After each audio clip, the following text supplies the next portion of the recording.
Bismillahirrahmanirrahim.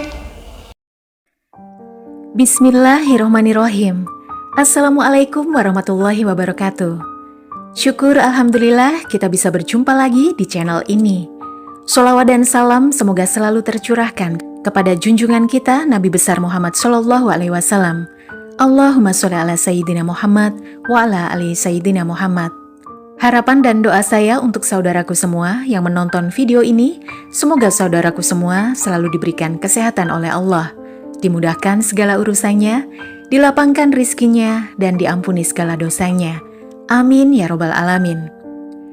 Sahabat beriman yang dirahmati Allah, sholat subuh merupakan sholat yang bagi sebagian orang mungkin sulit untuk dilaksanakan dengan tepat waktu, karena beratnya untuk bangun pada pagi hari. Sebelum sholat subuh dilaksanakan, ada waktu sholat terbaik di antaranya, yaitu sholat tahajud dan sholat sunnah sebelum subuh, atau sholat sunnah qobliyah subuh, yang begitu banyak membawa kebaikan bagi yang mengerjakannya. Berbagai kebaikan akan didapatkan dan menjadikan seseorang tersebut disiplin dalam melakukan sholat sunnah qobliyah subuh. Berikut akan kita bahas mengenai 15 keutamaan sholat sunnah qobliyah subuh.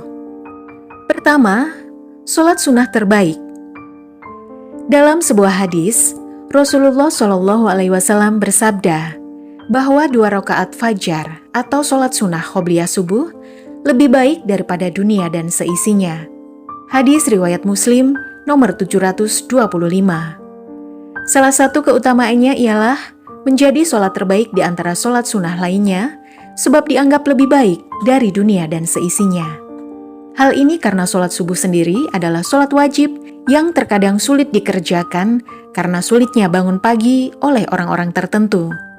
Melakukan sholat sunnah qobliyah subuh akan menguatkan dan mendisiplinkan waktu sholat subuh. Yang kedua, jalan masuk surga. Setiap amalan baik yang dicontohkan oleh Rasulullah akan membawa ke surga, termasuk menjalankan sholat sunnah qobliyah subuh yang merupakan teladan Rasulullah. Bagi yang mampu melaksanakannya, tentunya akan menyimpan amalan baik dalam dirinya serta menjauhkan dari penyakit hati. Keutamaan yang ketiga, amalan ringan dan berpahala besar. Sholat sunnah qobliyah subuh tidaklah dilakukan melainkan setelah terbit fajar subuh. Dan dianjurkan sholat tersebut dilakukan di awal waktunya dan dilakukan dengan diperingan. Demikian pendapat Imam Malik, Imam Syafi'i, dan jumhur ulama. Sholat sunnah qobliyah subuh dapat dilakukan oleh siapa saja, sebab sholat ini termasuk salah satu amal ibadah yang ringan untuk dilakukan, namun memiliki pahala yang besar, sebagaimana amalan penghapus dosa besar. Yang keempat, kebaikan di akhirat. Hadis dari Abu Hurairah radhiyallahu anhu. Rasulullah SAW membaca dalam 2 rakaat sholat sunnah subuh, surat Al-Kafirun dan surat Al-Ikhlas. Hadis riwayat Muslim. Bagi yang rutin melakukan sholat sunnah qobliyah subuh, disertai menjaga amalan lainnya dengan baik, akan mendapatkan kebaikan di akhirat dan mendapatkan bekal yang indah untuk kehidupan di akhirat serta jauh dari siksa neraka. Kelima, dilindungi di hari kiamat. Hadis dari Ibnu Abbas radhiyallahu anhuma, Rasulullah SAW dalam 2 rakaat sholat sunnah subuh membaca ayat pada rakaat pertama, membaca surat Al-Baqarah ayat 136, dan pada rakaat kedua membaca surat Al-Imran ayat 52, hadis riwayat Muslim.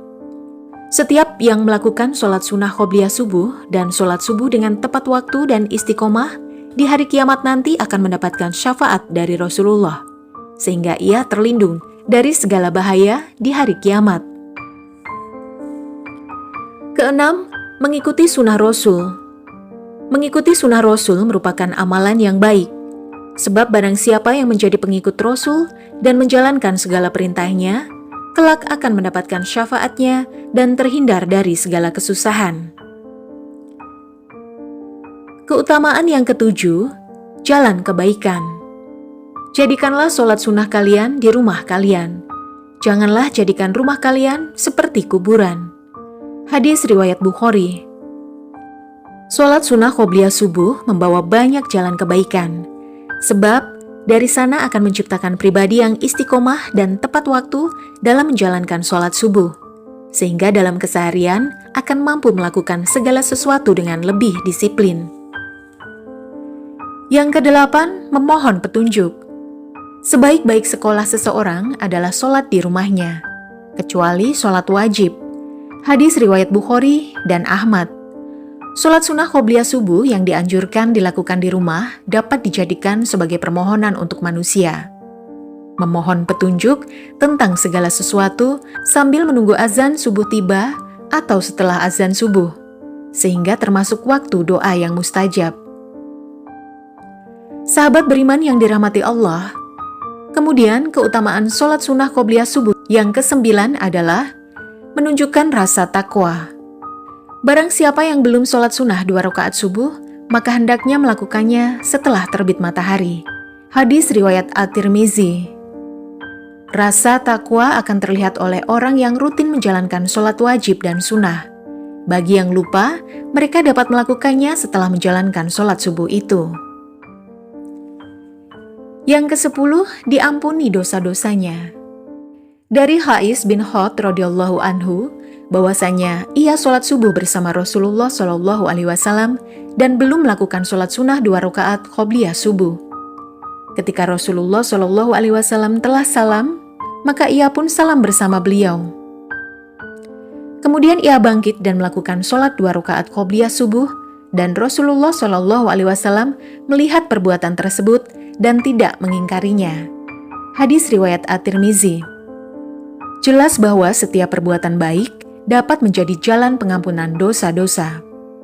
Sholat sunnah qobliyah subuh yang dilanjutkan dengan membaca zikir kepada Allah tentunya akan menjadi jalan untuk pengampunan dosa dan menjadi jalan untuk lebih banyak melakukan kebaikan sehingga terlindung dari segala keburukan.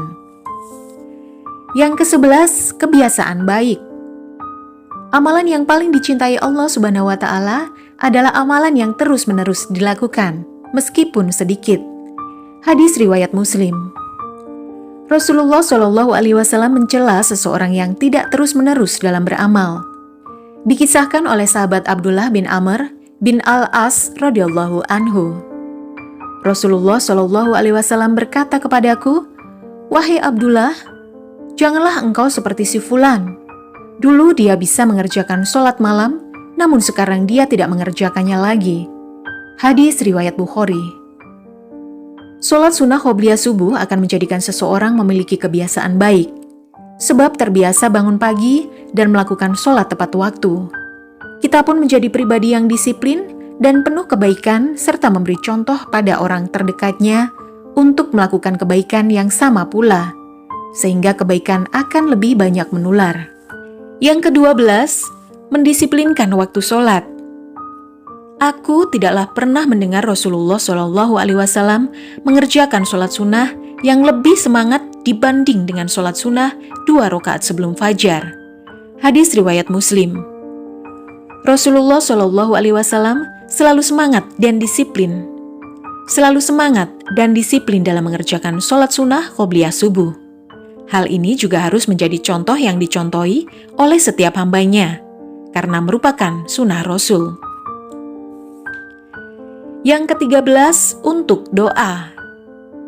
Nabi SAW tidaklah menjaga sholat sunnah yang lebih daripada menjaga sholat sunnah 2 rakaat sebelum subuh. Hadis riwayat Muslim. Sholat sunnah qobliyah subuh yang dijaga merupakan bentuk doa agar bisa menjalankannya dengan istiqomah sehingga ia terhindar dari sifat malas dan penyakit hati. Yang ke-14, rutinitas mulia. Ketika terbit fajar subuh, Rasulullah SAW tidaklah sholat kecuali dengan 2 rakaat yang ringan. Hadis riwayat Muslim. Melaksanakan sholat sunnah qobliyah subuh adalah rutinitas yang mulia, karena tidak semua orang mampu melakukannya. Sholat sunnah qobliyah subuh dapat mendekatkan diri kepada kebaikan seperti disiplin dalam waktu sholat dan terbiasa beraktivitas sejak pagi. Hal tersebut tidak hanya bermanfaat untuk akhirat saja, namun juga menanamkan kebiasaan baik untuk duniawi, seperti terbiasa melakukan segala aktivitas sejak pagi dan terbiasa melakukan segala sesuatu dengan disiplin, sehingga ketika melakukan segala sesuatu menjadi lebih baik dan menjadi lebih terarah. Yang ke-15, teladan Rasulullah. Rasulullah Shallallahu Alaihi Wasallam dahulu diam antara azannya muazin hingga sholat subuh. Sebelum sholat subuh dimulai, beliau dahului dengan 2 rakaat ringan. Hadis riwayat Bukhari dan Muslim. Rasulullah selalu memberi contoh untuk melaksanakan sholat sunnah qobliyah subuh dan selalu rutin menjalankannya, serta menjadikan hal tersebut sebagai salah satu teladan baik. Hal tersebut yang wajib dicontoh oleh kita semua sebagai umatnya. Walaupun dilakukan dengan rakaat yang ringan, namun memiliki keutamaan dan pahala yang begitu besar, serta memiliki berbagai dampak baik bagi kelanjutan sholat subuh yang dilakukan dan bagi segala aktivitas lain yang dilakukan. Setiap orang yang melakukan tentu akan memiliki kebiasaan baik dan menjadi seseorang yang lebih disiplin dan lebih istiqomah dalam beribadah dan dalam kehidupan sehari-hari. Demikianlah penjelasan mengenai 15 keutamaan sholat sunnah qobliyah subuh yang merupakan salah satu amalan ringan namun berpahala besar. Semoga kita diberi kemudahan oleh Allah Subhanahu wa Ta'ala untuk mengamalkannya. Amin ya Rabbal 'Alamin. Wassalamualaikum warahmatullahi wabarakatuh.